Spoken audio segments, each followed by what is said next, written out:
Welcome into another edition of Region Roundup. I'm James Boyd here with Mike Clark. And Mike, we got to see some basketball this past weekend and within the last week as well.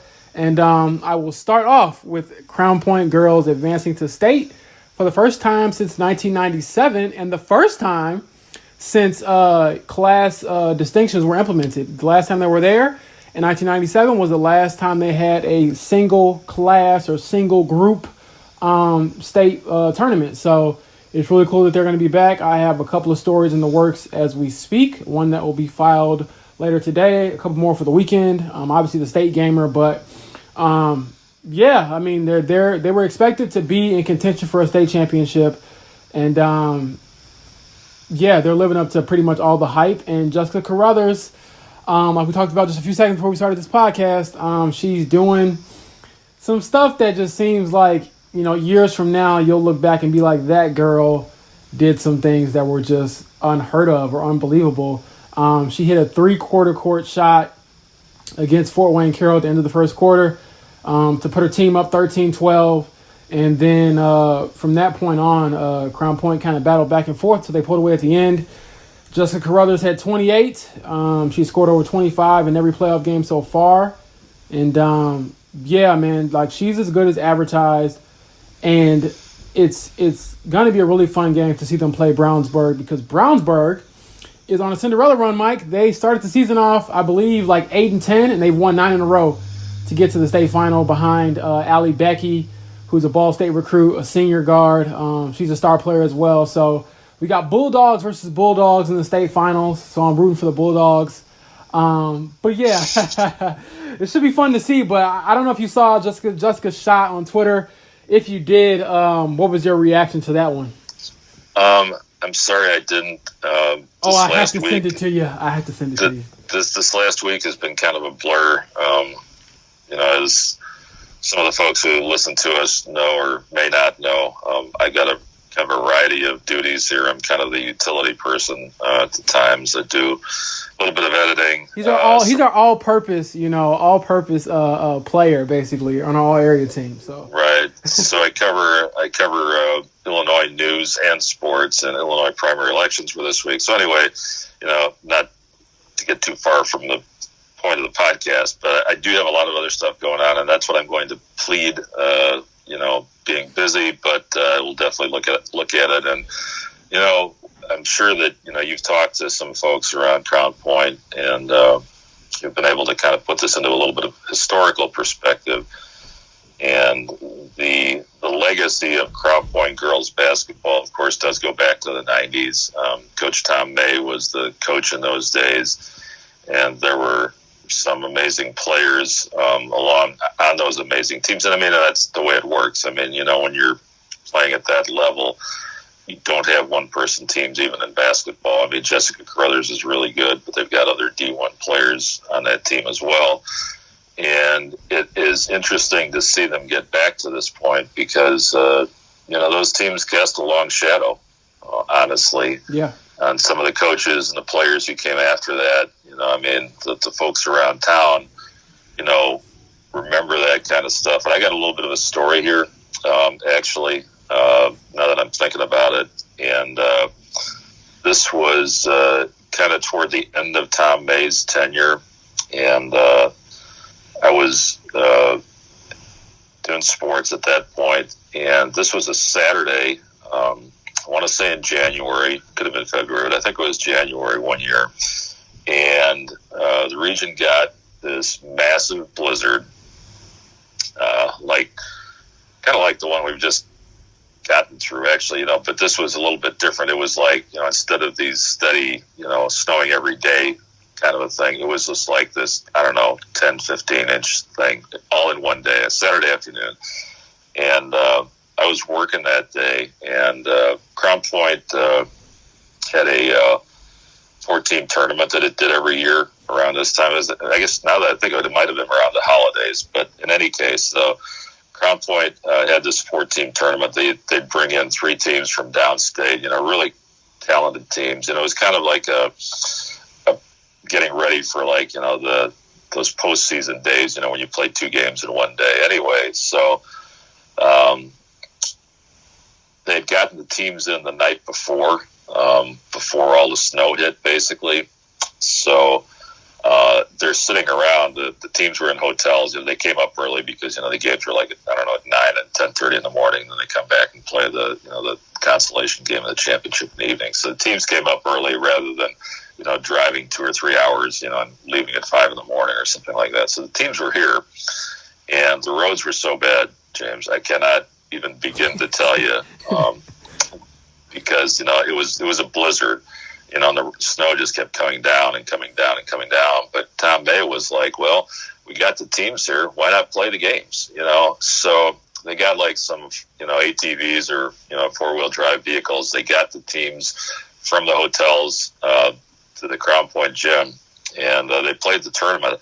And, how we are. It's like, well, what are we going to put in the paper? This is the Sunday paper. There's nothing going on. And, we called, and Tom May said, yeah, our tournament's still going on. Come on out and watch some girls basketball. So I did. I drove from the Munster office to Crown Point, and it was kind of scary, honestly. But there was nobody out. There was literally nobody out on the roads, So I'm going down, 41 to 30 and over to Crown Point and everything. And, I don't know. It was kind of like early COVID crowd, because nobody in Crown Point could get to the school either, So there was, I don't know, maybe 25 or 30 people, parents, friends or whatever. And so I went out there, watched the consolation game, covered the championship game. Crown Point was in it. I seem to remember Crown Point won. I can't, I don't remember a lot of details about it, but yeah. So that was kind of like what Crown Point girls basketball is all about too. It's like, overcoming stuff. In that case, the weather, and the fact that, again, it's like Tom May was like, well, the teams are here, why not play the games? So even if nobody could come out, and even if it was just, this howling blizzard outside. So anyway, that was kind of a fun memory too. But again, putting this all into perspective, this is, people around town, I'm sure, are really excited about the fact that this is happening again. And it is another, milestone in Crown Point girls basketball history, which is one of the greatest, girls basketball traditions in the region, if not the greatest. So, yeah, I had a great time talking to Coach May last night, and we're recording this on help me out here, Mike, is it Thursday? Thursday. It is Thursday, yeah. So I had a chance to talk to him, and one of the cool things about when a team advances to state for the first time in quite some time, for me, I get an opportunity to kind of go down like memory lane with some of these coaches. Scott Reed, the assistant coach for the girls team right now, was actually the assistant coach for the teams back in the 80s and 90s that went to the state finals. So he's like the one constant that's kind of been there throughout everything, throughout all the state runs. So I talked to him. I talked to Coach May, and it's really cool to kind of see some of the similarities between those teams and this team.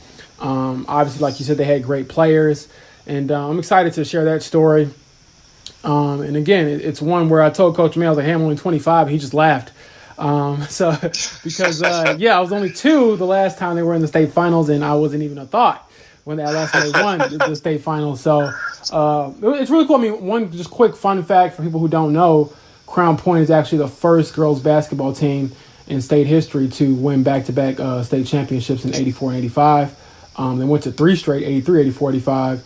And again, this is back when it's single-class basketball, so you have to literally beat everyone in the state. So, it's a little harder probably back then than it is now.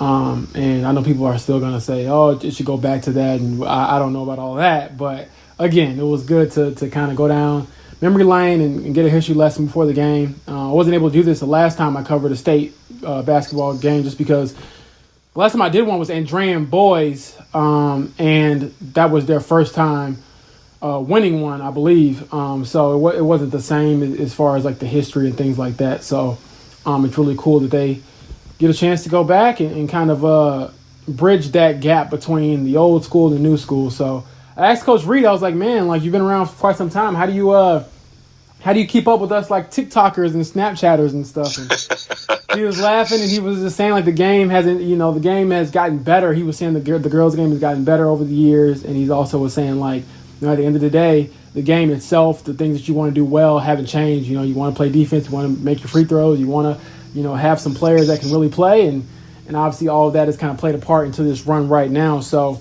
there's a lot of things on the line. I know Jessica Carruthers is chasing her older brother, Johnny Carruthers. He won a state championship with Andran 2 years ago. So although she is probably the most accomplished player in the family, she still wants to be able to match Big Brother. So there's that angle. There's a lot of other angles, I'm sure, that I'll go through and try to share with you all throughout the week. But it's been fun. I went down to Indianapolis on Monday just to talk to Coach Cyber when I could really just call him on the phone. But it was fun to go down there and show my face. And people are like, man, why do you make the trip whenever they make it? And I did the same thing for football. And it's like, you don't know how many times the team is going to make it to state. So, if a team gets there, I'm willing to go down whenever they'll have me, media day, game day, whatever it is. Like I said, because you never know if you're going to be able to go back, as an athlete, as a team, or as a reporter. So I'm trying to soak it all in as much as the players, and I'm excited for it. Right, and we did get the hype video. Thanks for that. There you go. We were talking about that, joking about it, but I mean, it's. I like the fact that there is excitement around high school sports, and I think it kind of reminds us, which we kind of, I don't know, maybe lost a little bit during the past COVID year, which it's been more than a year now, or right around that, I guess. Actually, not quite more than a year, but close to that. I mean, I think it's cool to see kids being excited. It's cool to see you being excited about what's going on, and it kind of, reminds me again, not that I ever really forget, but high school sports are so bound into the fiber of every community around here. And it's just such an integral part of life. And we kind of, it's our job to cover it. And, and I don't think we ever take it for granted. I know you don't. I don't, even after all these years that I've been doing it. But it's cool. It's cool to see the energy, the enthusiasm, the excitement. It is exciting to see fans back in the stands, which we've had, the last 2 or 3 weeks maybe. And these have really felt like playoff games might.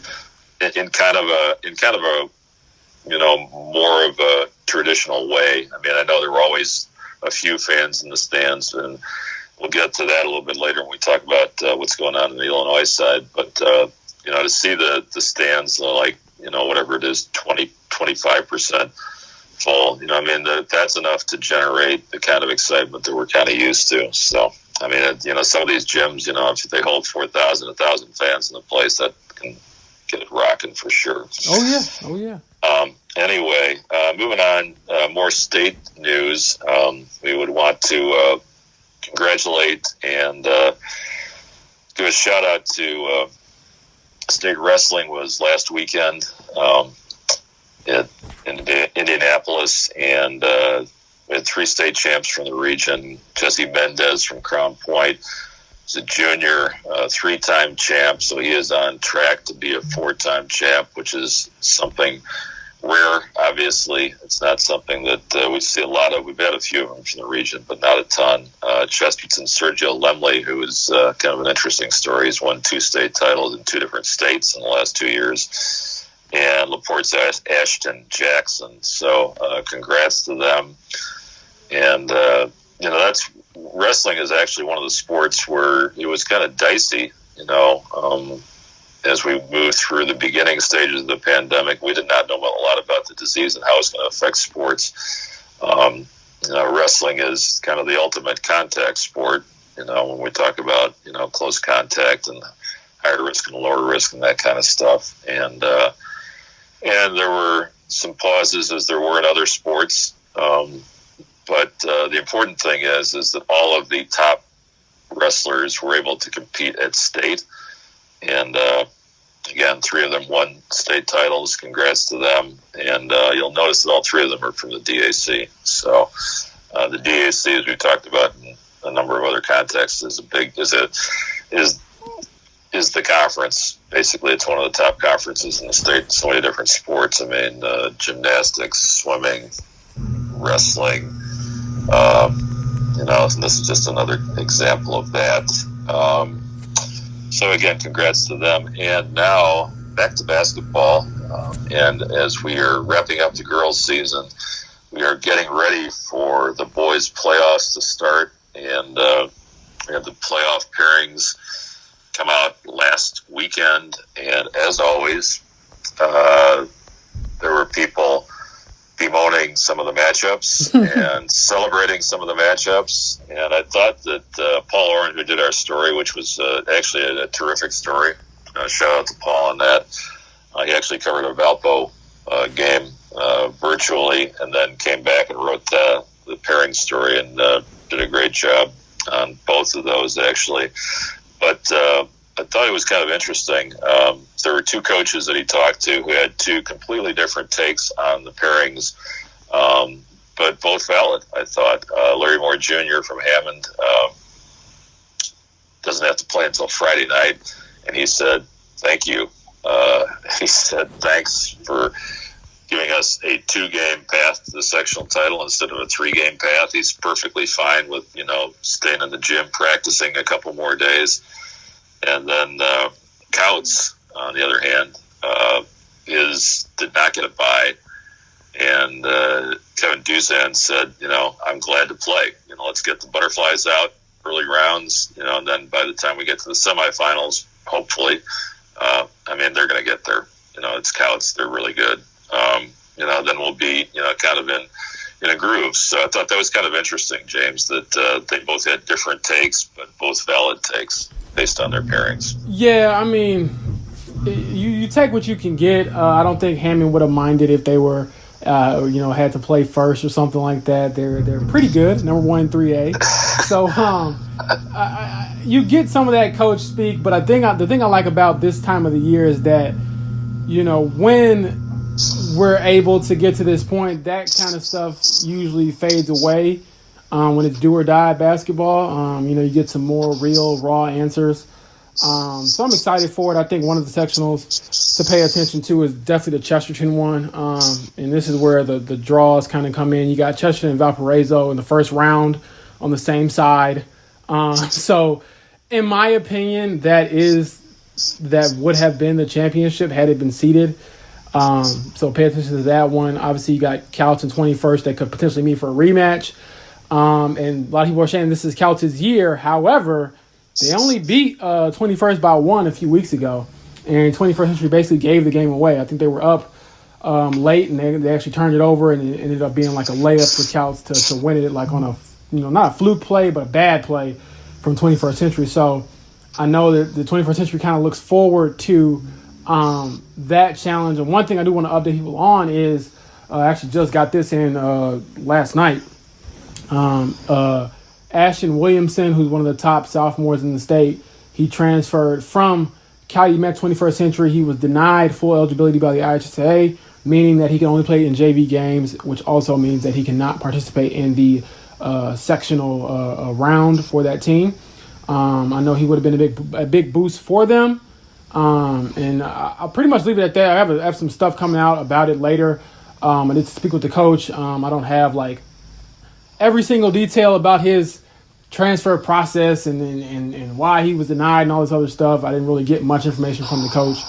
And frankly speaking, it doesn't change the outcome. But yeah, he was not granted full eligibility, so he'll have to wait until next year to play for 21st Century on the varsity level. But even without him, I still think they are a formidable opponent for Couts, who is the favorite in that sectional. So I'm excited. Obviously, got other teams that are looking to be pretty good. West Side's looking to make a run. I know they lost last night to Andrean by 1. One thing to point out is that West Side's leading scorer, Kamari Peterson, one of the best guards in the state, he was not playing, had an ankle injury. Per our Dave Funk, he talked to the coach, Chris Buggs, and that's the reasoning he was given. So kudos to Andrean for winning that game, but I think when people saw the score, they're like, oh, what the heck happened to Westside? It's like when you're missing your leading scorer and your point guard, that makes a difference. It gets a very good Andrean team year in and year out. So, as far as rankings go, I'll look at them later today and come up with my new rankings and things like that. But I would preference it by saying you probably won't see too much slippage from Westside because you have to take into account that one of their best players wasn't there.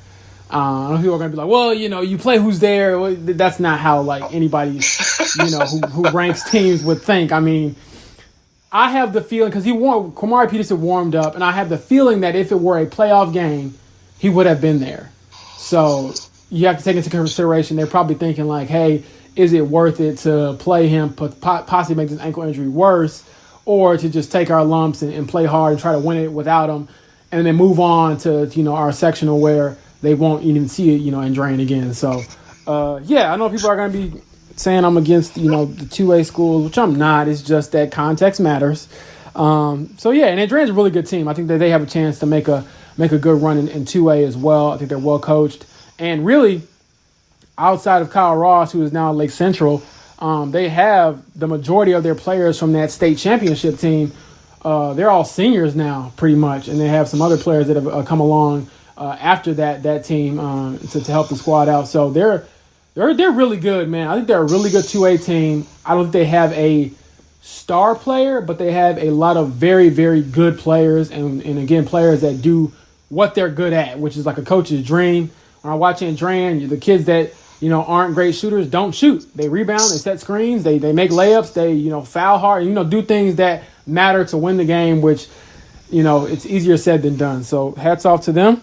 One game I do want to point out, Mike, you talk about 25% capacity. When I went to Valpo last week to watch them play Chesterton for the DAC championship, both teams were undefeated going into it. So basically it was a DAC championship. That's what I dubbed it. And I had to find parking, Mike. Like I pulled up at Valparaiso and I was like, what the heck is going on? And I forgot that there was 25% capacity. And then I also forgot how much 25% capacity is at a gym like Valparaiso. So I had to park way in the back somewhere near like the football field really, and then walk over across like 2 parking lots to get to the basketball building and the school building. So that was a pleasant surprise. When I got there, they had a table set up for me up top, but Jack Campbell, a longtime Chesterton coach, and his I believe his wife and his grandkids were sitting down in my seat, and he was about to tell his grandkids to get up. And I told him, it's fine, they can have the seat. And I went and sat down. In the stands, they had a pretty wide spread out gap right behind the scorer's table, which is where I like to sit anyways, just closer to the action. So I told him, don't worry about it. He's like, well, they got your name here. And I was like, don't even worry about it. Tell them write their name on it. It's theirs for today. So shout out to Coach Campbell. Nice guy. It was a great game from Valparaiso. They defensively, Mike, they kind of remind me of Syracuse. The really good Syracuse teams is just because of their length defensively. It is very hard to score on that team, especially if you go like Chesterton. Chesterton, I believe, was 0 for 11 from three-point land. So if you don't make any three-pointers against that team, it's really, really hard to beat them. Mainly because if you're not going to make a three-pointer, you're not going to score in the paint. You're not going to score on the inside because they have a bunch of big people like Cooper Jones and Grant Comstock, who are both great athletes in different sports. I mean, you got Cooper going to IU for football and Grant, who's going to Northwestern for baseball, but both of them are very good athletes and very big. And that's kind of what Valparaiso reminds me of. They don't have a star basketball player on their team. I think that Mason Jones, who is Cooper Jones' younger brother, he's a sophomore. I think that he could be a star. He's got the build and all the physical attributes you need, but I don't think that they have a star player right now. But again, they have a very good, loaded, well-rounded team and a very good coach. So look for them to make a push as well. But man, I was pleasantly surprised. I mean, I believe it was like 49-27 the final score. And it's a hold a Chesterton team who's very good. Coming into that game is still very good. To 27 points, 9 made field goals. You got to remember, the game was like 10-9, Valparaiso at one point, and so they scored, 18 points the rest of the way. pretty much. So that was a dominant defensive performance, and I was pleasantly surprised by it. And it was, we had student sections for both sides, and a lot of people yelling and screaming, and a lot of passion. And I was like, man, this is a loud gym. Cooper Jones was telling me after the game that we had to yell our plays about 3 or 4 times to hear ourselves, which was different than what they've experienced earlier in the year. So they were excited about that. I'm excited about it just because it felt like a nice conference game. And I'll be back again actually tomorrow at Valparaiso to see them play Hammond, another top game. So that'll be a top 5 matchup for sure. And I'm excited for that just because I have no idea which way that could go. No disrespect to Hammond, they've been top dog the entire way, but another test for them to close the regular season. So, it should be a really, really good one. Yeah, and your points are well taken about Kevin Duzan and Larry Moore Jr. Giving us the coach speak lines. It's true. They're trying them out because if Couts is, as you said, hey, we'll have a challenge, assuming they play 21st century. If Hammond doesn't win this sectional, everybody's going to be stunned. Everybody expects this Hammond team to get to state. I'm going to put it out there. Not to put pressure on them, but that is what the expectation is. Apart from everything else, it's the last year. We talked about that. The last dance for Hammond High for the Wildcats. So you had Larry saying that we only have to win 2 games instead of 3 is a little bit of, I don't know. It's a little bit of coach speak because they'd win 2 or they'd win 3, and it kind of goes back to, and this every time the draw comes out, there is something like Valpo Chesterton in their first round. Every year there's a game like that where you look at and you say, why is this happening? And that's Indiana for you. Indiana doesn't believe in seeding at the team level. And so somebody on Twitter pointed out that for the wrestling sectionals, those are seeded individually. Kids are seeded. The coaches get together, and they seed the kids in the sectionals, but there's no team seeding, and there's really no good reason for it, because the reason is we've always done it this way. Exactly, and, Mike. I had people telling me, I'm in some Facebook groups for Indiana basketball, and people are, that would take away, the charm of the tournament and all the other stuff, and I'm like, no. I do believe it can be seeded, and like me and you both are from Illinois, it's always been seeded over here. And again, it's not like teams in basketball, at least, everyone qualifies. So again, everyone will get a chance to play. It's just that it will be fairer, in my opinion, to not see, like I said, the Valpo and Chesterton matchup, which is again, in my opinion, the championship on the first night of sectional. Yeah. It doesn't make any sense, and I don't know that it's ever going to change either, because I've been here for more than 30 years, and people were complaining about it then, and so we've had generations of coaches and administrators and athletic directors and IHSAA commissioners come and go, and there doesn't seem to be the impetus to change it. And I think probably one of the things that helped keep the status quo is going to class basketball, because now that the smaller schools have an opportunity to win a sectional and to go deep into the playoffs, there's probably less of an incentive than there was. In those days, it's like the small schools, they would really be unhappy, like if you'd have a Couts that would have to play, I don't know, a Valpo the first round in a one-class tournament, as opposed to maybe getting a game that they could win, and then moving on or whatever. So, then they really had a problem with that. But, it is the way it is. The other thing that's kind of been talked about a little bit, too, you've probably seen it, is, in my mind, Indiana has too many classes. 4 classes for 300 and some schools is kind of ridiculous, in my mind. Illinois has 4 classes for about twice as many schools. So, and so basically, when you think about it, so let's do the math here. So if you're in Indiana and you want to win a state title, you would have to win 2 or 3 games at the sectional. You would have to win 2 games at the regional, you would have to win the semi-state, and you'd have to win the state championship. So what is that? 2, 4, 5, 6 games, 6 or 7 games, depending on whether you play 2 or 3 in the sectional. And that doesn't seem like a lot to ask. Basically, you have to win more games in Illinois. You would have to win, even with 4 classes, you would have to win 2 or 3 games in the regional, then you have to win 2 games in the sectional, then you have to win the semi-state, then you have to win 2 games at state, super sectional rather than state. So that's a tougher road in terms of how many wins you have to get. So, but again, I don't know that it's ever going to change, and people will complain about it, and then we will go on to the tournament, and then we'll forget about it until the next year the pairings come out.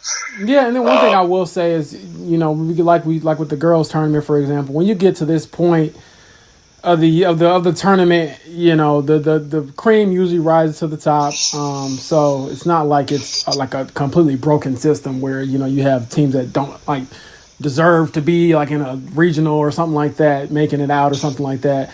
I mean, the teams that were in the semi-state for girls were all really good teams, and again, Brownsburg's kind of on that Cinderella run where they have had that NCAA tournament-like, upset after upset to get to where they are, so they deserve it as well. But, yeah, I would definitely like to see seeding. Is it going to happen? Probably not, but, yeah, I definitely want to throw out there that it should be done just for the people that are saying, get off my lawn. No, I'm here. So, and again, it's all in good fun. I will say I'm just grateful that the games are being played at all. So I'll take what I can get. For sure. And that brings us to Illinois basketball. I covered my first game of the season. Knock the rust off. Oh, man. And I got to tell you, so number one, I'm really proud of my stats. I keep, and I don't know what you keep. I guess that could be another podcast in itself. But I keep shots, I keep rebounds, I keep blocks, and I keep steals. Assists are kind of hard for me to keep, just because you have to think backwards. It's like the basket and who made that pass. So I don't often keep assists unless if there's a kid that I know who's going to have 5 or 6, then I'll try to keep an eye out for that. But so anyways, that's what I keep. And I know I missed 1 field goal attempt out of my stats, but I'm pretty confident that I got everything else right. And so that was a victory there. It's a different thing from what I'm used to, certainly. The protocol is we do the health screenings right at the gate, and there are, at least the way it's working for TF South and TF North. TF South, TF North are in the South Suburban Conference, which has decided that no visiting fans can come to games. And then beyond that, individual schools can set their own protocols. So TF South, for example, for boys basketball and for girls basketball too, allows each player to have 2 tickets. So you can, parents, siblings, grandma, whatever, and that's it. So there's basically, you have the teams, you have the officials, you have the game staff, the stat keeper, the person who keeps the official book, the clock keeper, PA announcer. And it's kind of funny because we have a PA announcer for 20 fans, which I didn't even thought about that until I just did right now. It's a little bit strange, but I mean, I guess the one purpose for that is almost every school in Illinois is live streaming their games now, so that you can still watch the games from home. So I guess that there's a purpose for that. I mean, if you're live streaming, you can hear the PA in the background. You have a little bit more idea about what's going on. So that's a good thing. But kids wear masks too, which I know they don't do in Indiana, but that's a rule in Illinois. You have to play basketball wearing a mask, and they do it. And they have the extra time out for it and things like that. That's right. We have a mask break. About it's kind of like a media timeout. It's roughly halfway through each quarter, and it's a minute where kids can take their masks off. Get water, whatever. And basically the officials, will call it again when there's a stoppage in play right around the middle of the quarter. So, notice any difference in the level of play? Because the game that I covered was TF South against Oak Lawn. TF South got down by about in double digits, and they started pressing in the third quarter, full court, and kids wearing masks, were running around doing full court pressure in the third quarter. And I guess kind of what it reminds you of is that teenagers are very resilient and adaptable. If you tell teenagers this is what you have to do, teenagers will do it. In this context, basically. I mean, I understand teenagers can be rebellious in different contexts too, but in this context, it's like, well, nobody's complaining about it. It's like, well, okay, we have to do it. And it kind of makes you realize, what kind of condition these athletes are in. Can you imagine running around full speed, pressing while wearing a mask? Not easy, but they did, and they actually got back into the game, came back, tied the game. Oak Lawn wound up winning, but it's an interesting thing to see, and what we've got coming up next week. Actually, we're recording this on Thursday, so next Wednesday, football practice starts in Illinois, March 3rd, and then games start on March 19th. And one of the things that's kind of a point of contention right now is, as of today, football players are going to be required to wear masks too. There's a lot of people who think that that's not workable. Just getting masks to fit inside of helmets and chin straps and all that kind of stuff. I don't know how it's going to work either. And they said that the clear plastic face guards are not good enough, which, as of now, again, this has been very fluid all along, and I think a lot of people hope that the Illinois Department of Public Health will say, players don't have to wear face masks, because I don't know how workable that's going to be. And honestly, I don't know that it's going to happen. And I don't think you want to put in a rule that may be ignored by a lot of people, because that kind of reduces respect for other rules. So anyway, that's on the horizon. So it's going to be interesting to see how that works too. All right. Well, on that note, everyone, you all stay safe. Continue to wear your masks. These COVID numbers are trending downward. Let's keep that going. And we'll be checking in next week with some state updates. I know we have some swimming as well this weekend. So just stay tuned. We have a lot of people going a lot of different places. I'll probably have to get an oil change after this weekend, but I'll do it all again for the region.